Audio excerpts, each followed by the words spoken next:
It's August 28th, 2023, and Tropical Storm Idalia, as of late afternoon, is on the western tip of Cuba with 70-mile-an-hour winds gusting to 85 miles per hour. It has begun to move northward at about 8 miles an hour, and all computer projections, or at least most of them, continue the same trend that we have seen for the last several days, and that is a motion to the north and then to the northeast. And when all the models are clustered in the same direction, it gives you high confidence that that is pretty likely where the center of the storm is going to go. But the center, that's just one part of the story. We know that we can't make a perfect forecast. So you have a forecast cone, and the forecast cone accounts for the uncertainty as to where the storm could be. Even though you may think it's in one spot, you have to average out your average error in past years. So look at the forecast cone for Idalia, taking it to hurricane strength overnight, and then major hurricane status, meaning Category 3 or above, going into Wednesday morning, with landfall sometime likely Wednesday morning, whether it's early, middle, or late morning, along the Big Bend region of Florida, north of Tampa, as a hurricane, a strong hurricane, and maintaining hurricane status into southeast Georgia. By Wednesday night into Thursday, going back to tropical storm strength, but moving along the coast of South Carolina and North Carolina.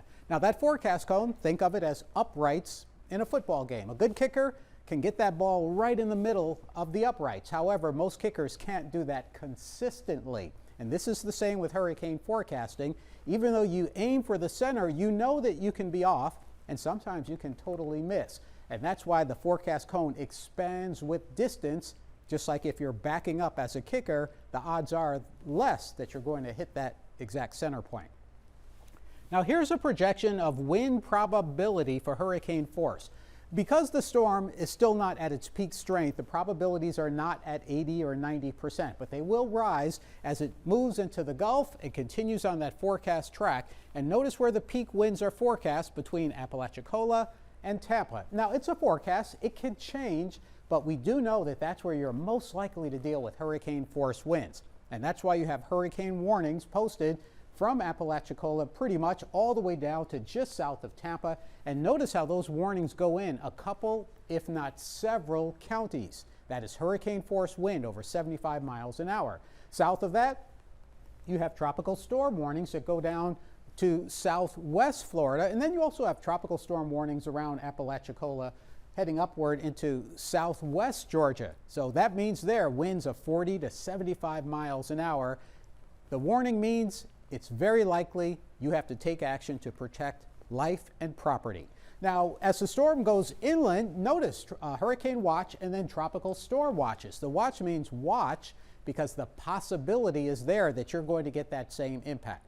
So we do know that as the wind blows, especially toward the coast and along the coast, it pushes water onshore. It pushes water uphill. It pushes water into bays. That is called storm surge. It is wind-driven water. The cliche is run from the water, hide from the wind. That means you've got to get out of the way of rising water.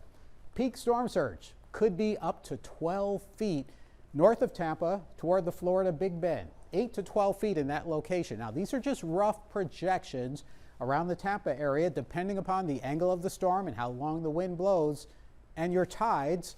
You could see storm surge 3 to 6 feet, 7, 8, maybe up to 9 feet. And then even as you head southward toward Cape Coral, heading toward Naples, still significant storm surge. So you have the storm surge warning, which is in the darker color, and then you have the storm surge watch, which means that may later be updated to a storm surge warning. Rainfall, that's your other big water threat.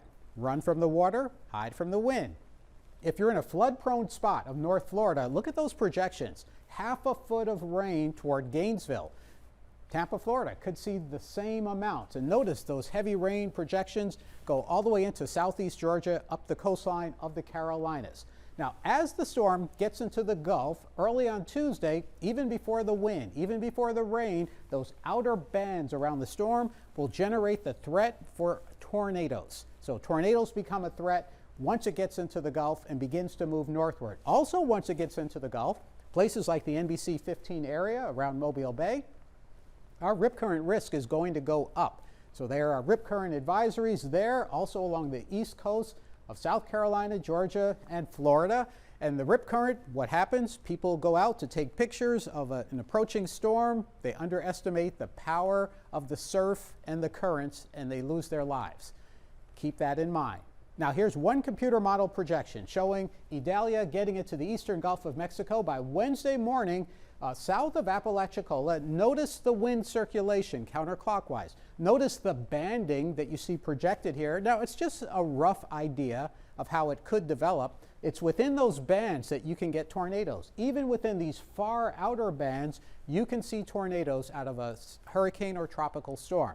The wind direction, in this case, you see the wind blowing northward along the west coast of Florida, so that'll push some surge into some of the bays.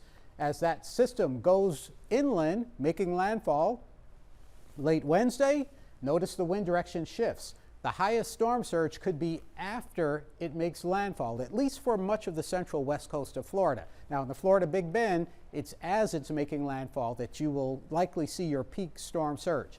For the NBC 15 area, notice our wind offshore. So we may actually see our bays and river levels lower as water is pushed out into the Gulf, but we won't have the extreme winds. Now, the extreme wind is really key to focus on. It is typically around the eye wall. So when you hear the peak wind of a hurricane or a tropical storm, it is typically closer to the center, not way out. And most cases, most people don't feel that peak wind, even though it may seem that you do. So we're talking about something right now that is basically 2 days from landfall. Go back to the kicker analogy. When you are a certain distance out, you know what your accuracy is. Well, the Hurricane Center also knows their accuracy, and it is 75 miles in either direction. So if you take a single point and say that's where it's going to make landfall, you know you could be off by 75 miles in any direction. And that's, in many cases, we're talking 2, 3, 4 counties distance. So you can't just try to pinpoint one single county and say that's going to be it. You saw the wind speed projection. Wind speeds that could be maybe 120 miles an hour. But 2 days out, the average error is about 10 to 15 miles. And that means it could be 130 miles an hour, it could be 120, 110 miles an hour, or it could be something totally different. We are forecasting the future, and the future, as we know it for this, has never happened. We won't know until we get there. Also, do know that it only takes 1 mile per hour difference to go from category to category. But within the categories, you can have a wide range of wind, which means a wider range of threats of storm surge and just plain old property damage. Now, this is not Idalia. That was Hurricane Ian last year before it made landfall. And what's important to focus on here as you look at the eye, that within the eye, there are all sorts of things happening in here. Typically, the strongest wind would be somewhere around the eye wall, but also what's happening, and you won't notice this until it gets right up to the coast, and then you see a high-resolution satellite or a radar. But what's also happening is this is not like the wheel on your vehicle. It's not a perfectly spinning object on an axle. This thing is wobbling. It is also morphing and changing shape. And that is the other difficulty in trying to predict exactly where a storm is going to make landfall. Happens all the time. So here's what you need to do. Whether you are in Florida or some other part of the country, you need to know the forecast for exactly where you live. I can't give it to you. But in the big picture, the mynbc15.com webpage or the NBC 15 weather app both have a hurricane tracker. And if you zoom in on the map and click on your county or whatever county you want to know the information for, it will list every single alert. It'll give you a detailed, specific forecast.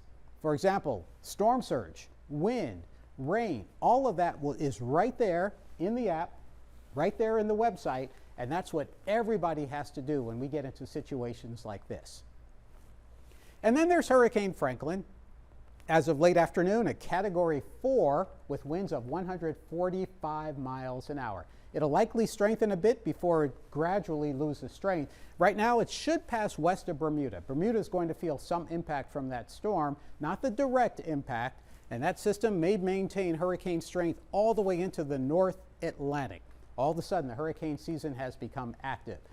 Hurricane, tropical storm as of late afternoon. At any minute, it could be a hurricane. And then a strong tropical wave coming off of Africa to become a tropical disturbance with a 50-50 chance of becoming a hurricane or a tropical storm. So meanwhile, back to the central Gulf Coast, Mobile, Alabama. If you've been keeping up, 12 times this month tied or set record highs. 11 times this month hit or exceeded 100 degrees. In a typical year, Mobile will reach 100 once.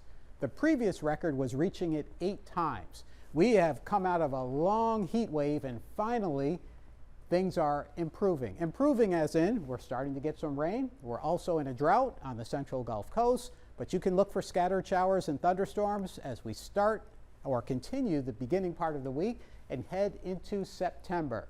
That's what we need. For the NBC 15 area, temperatures back to typical just about for the transition to the new month. Every day, pop-up showers and thunderstorms, and no direct impact from Idalia, although Florida is going to have a big impact. I'm NBC 15 Chief Meteorologist Alan Seals.